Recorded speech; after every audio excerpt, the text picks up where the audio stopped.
वंदे मातरम। नमस्कार, जय श्री राम। मैं अभी महाकुंभ 2025 से स्नान करके लौट रहा हूँ और चूँकि कुछ वीडियो पहले बना दिए थे जिसको मैंने कल भी डाला है और इस तरह वो ताकि मेरा वो जैसे भारत को अखंड बनाना चाहते हैं, इसलिए मैं भी अपने चैनल को प्रतिदिन कम से कम एक वीडियो जाए अखंड बनाना चाह रहा हूँ। मैं अभी मूल विषय पर आता हूँ। ये सवाल, ये मन में संशय, ये चिंता, तीनों शब्द का इस्तेमाल कर रहा हूँ कि अभी वहाँ पर से रेखा गुप्ता जी आई हैं और रेखा गुप्ता जी के संदर्भ में ये बात आ रही थी कि आप तो चर्चा में 4 नाम भी शुरू में नहीं रख रहे थे, मनर जी, और ये रेखा गुप्ता जी आ गई। उसमें प्रवेश वर्मा जी को डिप्टी सीएम के लिए ऑफर हो गया है, वो आज शपथ लेंगे जैसा भी होगा। मैं पुनः अपने एक विश्लेषणात्मक बिंदु के साथ में संक्षिप्त में बात रखना चाह रहा हूँ। मैंने जो आपसे बात की थी कि मोदी जी के अभी अमेरिका यात्रा से पहले जो 4 नाम जो सूची में चले थे और आरंभिक चर्चाएं हुई थी, उसमें निश्चित रूप से प्रवेश वर्मा, नूपुर शर्मा महिला के रूप में, कपिल मिश्रा और मजिंदर सिंह जी सिरसा, ये 4 ही नाम थे। और इन 4 नामों पर स्वाभाविक रूप से आरंभिक चर्चा हुई, सहमतियां सब तरफ से होती गई, लेकिन प्रकारांतर से नूपुर शर्मा जी के साथ में ये बात आई कि उनके लिए कहीं आगे फिर महिला आयोग की अध्यक्षा या इस तरीके की योजना दिल्ली को लेकर के बनी है, तो इसके कारण से उनका नाम को फिर ड्रॉप रखा। तो फिर महिला कौन होगा, तो जिसको बोलते हैं ना वाइल्ड कार्ड होता है ना, जैसे आजकल कुछ कंपटीशन होते हैं उसमें वाइल्ड कार्ड एंट्री, तो वाइल्ड कार्ड एंट्री के तहत मान के चलो कि ये रेखा गुप्ता जी का आगमन हुआ और रेखा गुप्ता जी का आगमन के साथ फिर 4 उम्मीदवार वापस हो गए। चारों पर पुनः वही चर्चा हुई, यद्यपि मोदी जी से तो बहुत संक्षिप्त बातें होती है और जितनी चीज़ें छन करके हम जैसे लोगों के पास में आती है वो बहुत मार्के की होती है, लेकिन वो बातें होती अवश्य है। ये मैं अचानक ही हवा में, कुछ लोग हवा में नहीं बोलते हैं। और अभी भी मैं कह रहा हूँ कि जैसे अभी प्रवेश वर्मा जी का नाम मैंने शुरू से उड़ा दिया था, क्षमा करना आप, वे अच्छे व्यक्ति हैं, वे मुख्यमंत्री जी के सुपुत्र हैं, धनवान हैं, ज्ञानवान हैं, शीलवान हैं, योद्धा हैं, लेकिन कहीं न कहीं जो एक कोई चीज़ मिसिंग है या मुख्यमंत्री पद के लिए वो उनमें है, ये उनको ही स्वीकारना चाहिए। संगठन ने तो स्वीकार ही ली, तो वे उप मुख्यमंत्री के रूप में उनको आगे किया, वहाँ तक सब सही है। कपिल मिश्रा जी का हमारे पूर्वांचलियों के संदर्भ में बात आई थी, क्योंकि मैंने पहले ही कहा था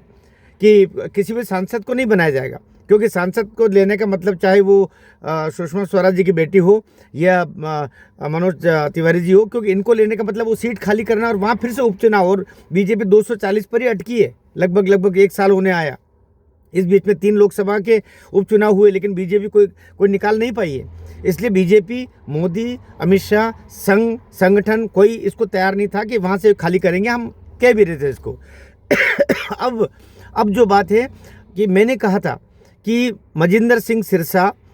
मैंने कहा था नहीं, ये बात तय हो गई थी, ये बात आरंभिक रूप से तय हुई थी, लेकिन अंतिम मुहर लगना बची थी। तो अंतिम मुहर में कपिल मिश्रा जी का नाम अभी भी, उनको भी कोई पद दे करके और पूर्वांचलियों को के लिए एक प्रसन्नता का विषय बने, ऐसा प्रयास चल रहा है। और नूपुर शर्मा जी के लिए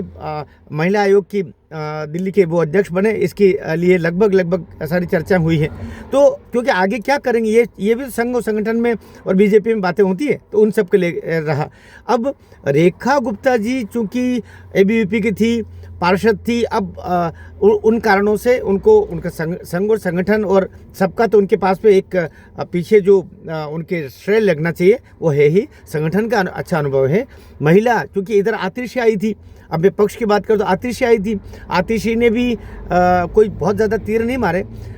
लेकिन फिर भी एक महिला का जो लेबल होता है वो तो उसके साथ था ही, और फिर उन्होंने भी कुछ काम करना चाहा, वो हो नहीं पाए क्योंकि पीछे कौन था। अब ये है कि आतिशी को जिन्होंने मार्गदर्शन दिया, अरविंद केजरीवाल जैसा एक कालिक से पुता हुआ कलंकित राजनीतिक व्यक्तित्व, और अब रेखा गुप्ता को पूरा अमित शाह, मोदी, संघ सब लोग सहयोग करेंगे। इसलिए ये भी तय है कि रेखा गुप्ता जी आप भी सुन लीजिए, ये कांटों का ताज है जो आपके सिर पर रखा है, लेकिन इसको आप कमल के फूलों से लदा हुआ एक ताज बना सकती है, अच्छे कार्य करके समर्पित भावना से सबको साथ लेते हुए। और साथ ही जो संगठन की नीतियों के साथ में जो सनातन और राष्ट्रवाद, देखिए सनातन और राष्ट्रवाद से आप एक क्षण के लिए भी विमुख होते हैं तो मान के चलिए आप ऐसी सफलता भी, मैं सोचता हूँ ऐसी सफलता को मैं सफलता मानता ही नहीं जहाँ आपके साथ में सनातन की विजय की कामना न हो, साथ ही आपके राष्ट्र के विजय की कामना न हो। ये दो कामनाओं के साथ में आपकी कामना कोई तीसरी भी है तो वो राजनीति में क्षम्य है, लेकिन अगर वो भी ना हो तो और ज़्यादा अच्छा है, ताकि ये दो चीज़ें आपके साथ में जुड़ी रहे। तो रेखा गुप्ता एक वाइल्ड कार्ड एंट्री के रूप में हुआ। मैं अभी भी कह रहा हूँ कि मजिंदर सिंह सिरसा को उप मुख्यमंत्री के रूप में नामित करना चाहिए, उसको आगे बढ़ाना चाहिए, क्योंकि अभी आपके पास में कनाडा के जितने देशद्रोही मानसिकता से भर दिए गए कुछ सरदार बंधु हमारे भाई है, लेकिन उनको भगत सिंह से निकाल करके और दूसरे कटघरे में खड़ा करके और खालिस्तानियों का लेबल बना करके उनको राष्ट्रद्रोही बनाने के षड्यंत्र विदेशी शक्तियां कर रही है। ऐसे में आपके पास मजिंदर सिंह सिरसा एक अच्छा व्यक्तित्व है, अभी भी कह रहा हूं मैं। और आपके पास एक मुख्यमंत्री हो सकता है, कई प्रांतों में आपने दो मुख्यमंत्री बनाए, एक दूसरा उप मुख्यमंत्री बना करके और सिरसा को लेना चाहिए, क्योंकि ये एक मंजा वो माना कि आपसे आए हैं। अरे आपसे तो आपने कई लोगों को लेकर के मंत्री बना दिए पहले, तो ये कोई मापदंड नहीं है कि आपसे आए हैं, लेकिन उन्होंने भी अपना कार्य किया। आपसे निकल करके आपके साथ खड़े होना भी बड़ी बात होती। कपिल मिश्रा और मजिंदर सिंह सिरसा के साथ यही बात है, इसलिए कपिल मिश्रा को भी कोई अच्छा पद दे करके और उसको लेके आ, क्योंकि उसने तपस्या की है, इसलिए ज़्यादा मैं सोचता हूँ कि इसमें ज़्यादा और गंभीरता की ज़रूरत नहीं है। गंभीर व्यक्तित्व जो लेके आए हैं,